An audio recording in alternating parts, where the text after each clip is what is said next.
Perkenalkan, nama saya Lestari Siregar, NPM 2002080010, Prodi Bimbingan Konseling.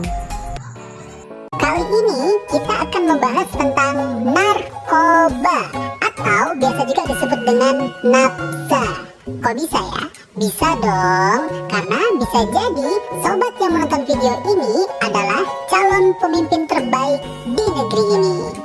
Nah, cluenya, sering kan sobat melihat berbagai berita bahwa ada artis yang dia sudah terkenal karirnya, sudah kaya raya, punya apa aja, tetapi hancur gara-gara narkoba.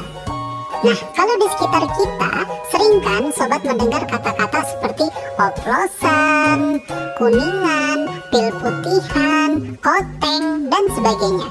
Nah, apakah itu termasuk narkoba? Yuk, langsung saja kita simak videonya. Nah, sobat, apa itu nafza? Sama nggak sih nafza dan narkoba? Kalau narkoba singkatan dari narkotika, psikotropika, dan bahan adiktif. Sedangkan nafza adalah singkatan dari narkotika, psikotropika, dan zat adiktif, yaitu obat atau zat yang jika masuk ke dalam tubuh kita akan berpengaruh terhadap fungsi tubuh, terutama otak, sehingga dapat berpengaruh terhadap kinerja otak kita dan mengubah perilaku pemakainya menjadi tidak normal.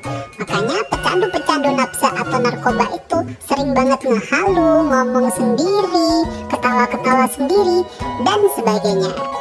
Nah, selanjutnya, apa sih itu kayak narkotika, psikotropika, dan zat adiktif? Kita akan bahas satu persatu ya. Narkotika adalah zat atau obat baik yang bersifat alamiah, sintetis maupun semi-sintetis yang menimbulkan efek penurunan kesadaran, hilangnya rasa nyeri, dan menimbulkan ketergantungan. Contohnya kayak morfin, ganja, heroin, kokain, dan lain-lain. Sedangkan psikotropika adalah zat atau obat yang bekerja menurunkan fungsi otak serta merangsang susunan saraf pusat sehingga menimbulkan reaksi perubahan pada aktivitas perilaku. Contohnya kayak sabu, ekstasi. Nah, sobat, pernah nggak sih sobat mendengar kata kayak narkoba itu bagian dari dunia kesehatan? Ya, itu benar sekali. Tetapi penggunaannya sangat terbatas dan itu dalam pengawasan dokter. Jadi tidak sembarang digunakan. Selanjutnya yaitu zat adiktif. Nah, ini merupakan zat aktif yang apabila dikonsumsi oleh makhluk hidup dapat menyebabkan ketergantungan dan kecanduan sehingga sulit untuk dihentikan. Nah, contohnya itu ada nikotin dalam rokok, terus dalam alkohol, minuman-minuman keras, terus ada lagi kayak ngomik yang berlebihan, oplosan, melem, dan sebagainya. Nah, sobat, seringkali zat adiktif ini menjadi penghantar seseorang sebelum menggunakan narkoba. Jadi kalau kita ingin menghindari narkoba, kita jauhi dulu hal-hal semacam minuman keras, merokok, dan sebagainya. Bisa kan? Sobat, bentuk, bahan, dan cara pakai narkoba pun beragam ya. Dari bentuknya nih, ada yang cair, padat, kristal, berbentuk kenyal kayak lem, kertas, berbentuknya natural dari daun-daunan, biji, bunga, getah, dan sebagainya. Sedangkan bahannya itu ada yang natural tadi ya, yang kayak dari pohon-pohonan, daun-daunan tadi itu, dan sintetik dari bahan-bahan kimia. Terus cara pakainya pun beragam, ada yang dihisap, dihirup, dikunyah, ditelan, dan disuntikkan. Ini beragam banget. Pokoknya kalau sudah narkoba, jauhin deh. Nah, terus apa ya alasannya seseorang itu sampai mau menggunakan narkoba? Ternyata alasannya tuh banyak banget sobat. Ada yang karena penasaran, jadi dia coba-coba. Ada yang karena dipaksa oleh temannya, kalau kamu nggak mau pakai narkoba kamu bukan teman kami. Nah, jadi sobat hati-hati nih dalam memilih pertemanan dan pergaulan. Terus ada yang karena tuntutan pekerjaan, kayak artis-artis tuh biar dia kayak fresh terus jadi dia pakai narkoba. Terus ada juga yang alasannya karena pelampiasan, pelarian dari masalahnya, udahlah stres banget jadi dia pakainya narkoba. Terus ada lagi yang dengan alasan dia pengen senang-senang aja gitu pakai narkoba. Dan yang terakhir karena alasan kecanduan, udah kecanduan banget deh sama narkoba. Waduh, alasannya beragam banget kan sobat. Intinya nafsa narkoba itu aduh jauhin deh, jauhin. Nah sobat, tahukah kalian bahwa penyalahgunaan narkoba itu dapat menimbulkan berbagai akibat yang berbahaya, baik itu akibat secara langsung maupun secara tidak langsung sobat. Misalnya nih, dampak secara langsung yaitu berkaitan dengan kejiwaan psikologisnya. Itu bisa menyebabkan seseorang menjadi depresi, stres, gangguan jiwa berat, pengen bunuh diri. Bahkan sering banget orang-orang yang ketergantungan, kecanduan narkoba sering melakukan tindak kejahatan karena nggak ada uang jadi merampok, begal, nyuri, dan sebagainya. Nah, dampak secara langsung bagi tubuhnya pun ada sobat, kayak gangguan jantung, otak, kulit, tulang pembuluh darah, paru-paru, sistem saraf. Waduh, yang diserang tuh bagian organ dalam semua. Dan ini tuh kesehatan banget kan sobat, mahal-mahal harga berobatnya. Jadi waduh, dampaknya parah banget deh. Selanjutnya nih sobat, yaitu dampak secara tidak langsung. Kalau kita lihat dari segi pendidikan, orang yang terjerat narkoba pasti di sekolah langsung dikeluarkan. Terus nggak bisa dong lanjut perguruan tinggi karena tidak dapat ijazah. Nah, kalau dari segi keluarga, orang yang terjerat narkoba pasti akan mencemarkan nama baik keluarganya sobat.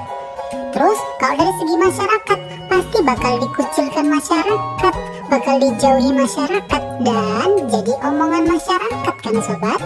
Terus dari segi pekerjaan, orang yang ketahuan menggunakan narkoba, pengguna narkoba, bahkan pengedar narkoba pun dari segi pekerjaannya pasti akan langsung dikeluarkan, bahkan bisa jadi dilaporkan dong ke polisi.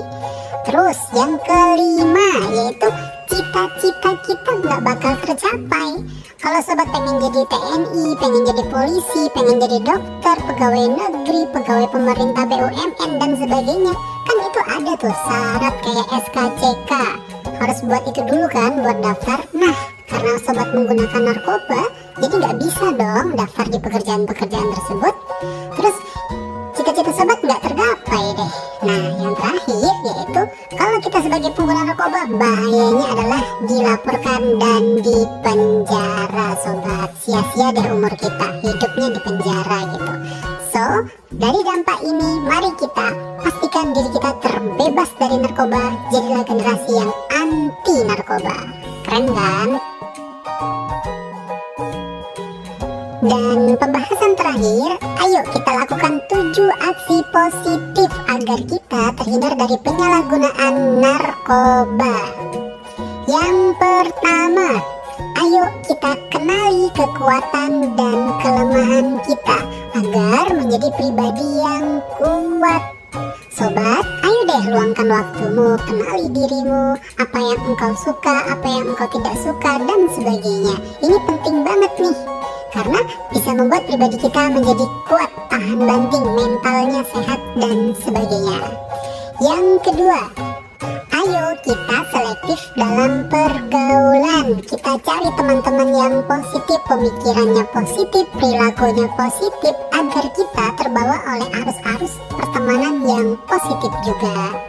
Nah, yang ketiga, hindari diri dari penyalahgunaan narkoba. Sekarang kan kita sudah tahu ilmunya nih sobat, bahwa narkoba itu tidak boleh digunakan selain untuk kesehatan. Itu pun penggunaannya terbatas dan dalam pengawasan dokter.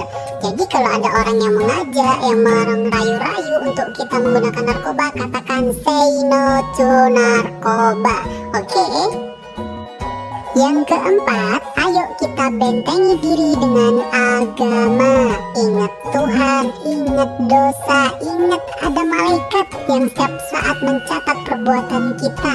Ingat keluarga kita, ayah dan ibu kita yang sudah berjuang demi masa depan kita. So, jauhi narkoba. Yang kelima, ayo kita bangun komunikasi yang sehat dengan keluarga. Ada apa-apa cerita sama keluarga, biar kita tidak sendiri. Saat kita terkena sesuatu, kita cerita, ada dong yang support kita, enak banget kan?